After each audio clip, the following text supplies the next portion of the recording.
Concrètement, à quoi ça peut ressembler? Ça serait un blitz d'une journée ou deux. Généralement, c'est assez contraint dans le temps. C'est le principe là, de produire de façon intensive pour sortir quelques grandes lignes, quelques grandes idées, faire émerger des nouvelles choses.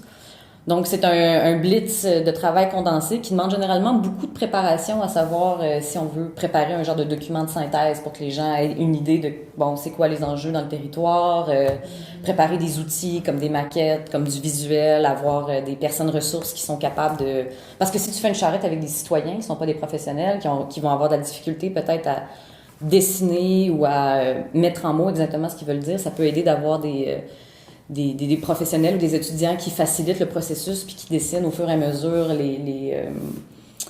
les propositions qui émergent puis qui essaient de rassembler le tout. Donc, c'est beaucoup un travail de collaboration dans une perspective citoyenne, parce qu'il y a des charrettes professionnelles, ça c'est autre chose, là, mais les charrettes citoyennes, c'est beaucoup un travail de collaboration entre les professionnels, le savoir professionnel puis le savoir citoyen, puis essayer de médier dans les relations de pouvoir qu'on peut y retrouver. Là. Donc, c'est quand même un exercice qui demande une certaine humilité, je pense, que de la part des professionnels aussi. Donc, j'ai été organisatrice communautaire à Action Gardien, qui est la table de concertation communautaire de Pointe-Saint-Charles. Et en fait, Action Gardien, toutes les tables de concertation communautaire, il y en a dans tous les quartiers à Montréal, et ils ont tous des traditions d'intervention assez variées, disons. Mais Action Gardien est reconnu depuis des décennies, en fait, pour avoir vraiment creusé puis peaufiné des approches de participation citoyenne qui sont quand même assez uniques. Ils ont développé une approche qui s'appelle l'opération populaire d'aménagement.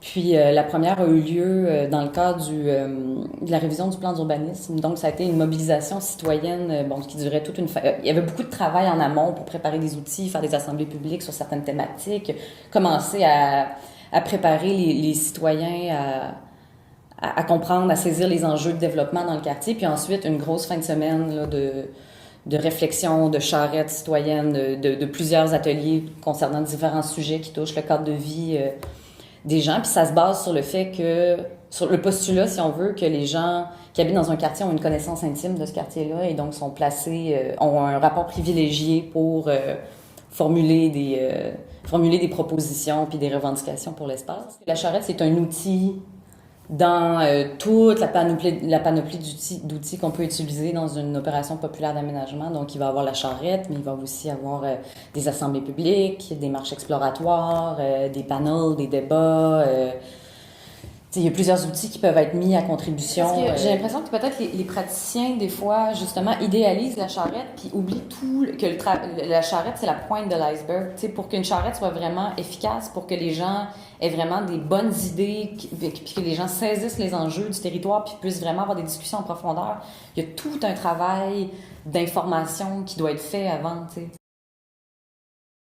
C'est sûr que quand tu embarques dans un processus de participation citoyenne aussi large que ça, il faut que tu crois en la valeur du processus en lui-même aussi, puis de se dire c'est une façon aussi pour les gens de réclamer un pouvoir sur le territoire dans lequel ils vivent, puis de se politiser, puis de se conscientiser, puis de bâtir une capacité d'action collective. Ça crée de l'empowerment collectif, ça crée une espèce de solidarité dans un quartier qui est quand même très, très excitante à vivre.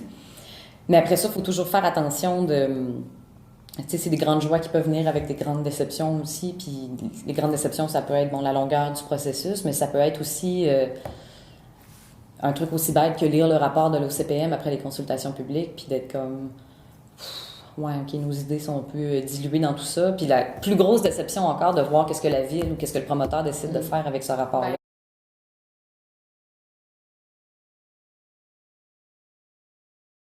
Moi, je crois fondamentalement que l'espace est politique. Donc, de dire qu'on travaille juste sur le spatial comme si c'était neutre, je pense que c'est un leurre absolu. Je pense qu'il y a beaucoup de praticiens en design urbain, en urbanisme, en architecture qui dissocient les enjeux sociaux et politiques des enjeux spatiaux. Puis pour moi, c'est une seule et même chose. Fait que se dire que un projet de design urbain, c'est que du cosmétique ou c'est seulement une expérience esthétique, je crois que ça l'est aussi.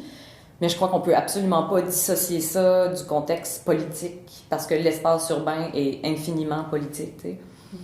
Donc, selon moi, une charrette doit faire un aller-retour entre la forme, le fond, le contenu politique. Tu sais, tout ça est lié ensemble, puis il faut qu'il y ait un espace pour voir l'interaction entre ces choses. Je pense pas que c'est possible d'entendre toutes les voix, puis je pense que c'est important de rester très critique, de se dire qu'on... de pas faire de la récupération de on a parlé à tout le monde, puis je crois non plus que le consensus pur, social, n'existe pas, tu sais. Donc forcément, tu vas avoir fait un choix politique, comme je disais, en proposant un projet, puis en défendant un certain projet.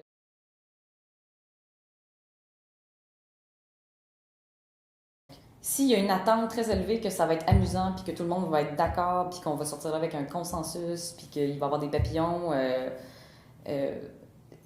si tu organises plusieurs charrettes et que toutes tes charrettes se déroulent comme ça, il y a peut-être un problème. T'sais. Peut-être que la charrette va vraiment pas au cœur des enjeux ou ne permet pas aux gens d'exprimer une dissidence.